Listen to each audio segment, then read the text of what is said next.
Welcome back.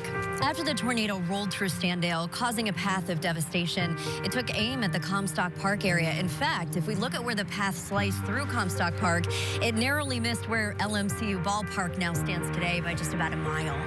It's in Comstock Park that the tornado claimed its final victim before continuing off to the northeast, gradually weakening. Now, if a storm like this were to happen today, the intensity of the winds would be the same. But questions remain, what would the impact be, especially with so many other factors changing?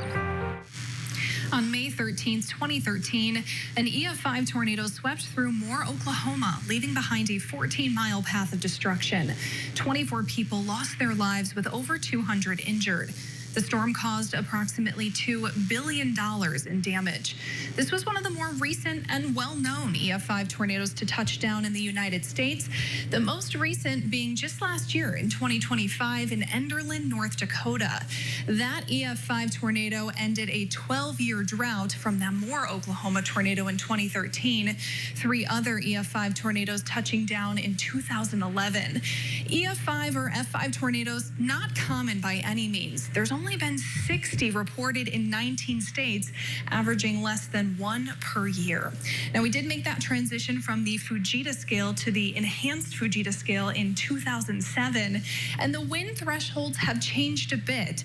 You'll notice an EF0 tornado on the F scale anywhere from 40 to 72 miles per hour, a little bit higher now, 65 to 85 miles per hour. But likely the most jarring difference you'll notice is all the way down to EF5 tornadoes. That is now just 200-mile-per-hour winds or greater. If you look at the F scale, that's anywhere from 261 miles per hour to over 300 miles per hour.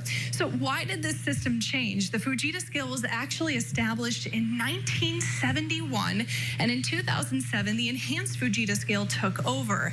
Essentially, this scale does a lot of things better, including matching damage to wind speeds. It didn't consider construction differences based on the original Fujita scale, and the new scale now uses damage indicators to help the National Weather Service survey the damage that comes after these storms. Now, despite the Fujita scale becoming the enhanced Fujita scale, one thing is clear. Winds greater than 200 miles per hour will cause catastrophic damage. Ottawa County Emergency Management says they are prepared for something like this to strike again and believe the warning would be much more apparent to their residents.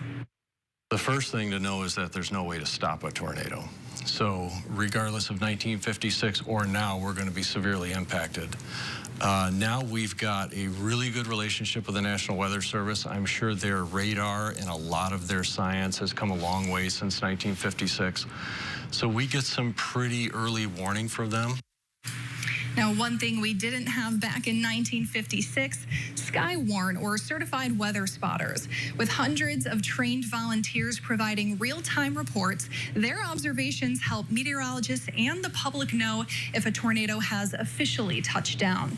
And thanks to major advancements in technology, we have a much clearer, even street-level view of where a tornado is and the direction it's moving. But even with that precision, destruction is imminent.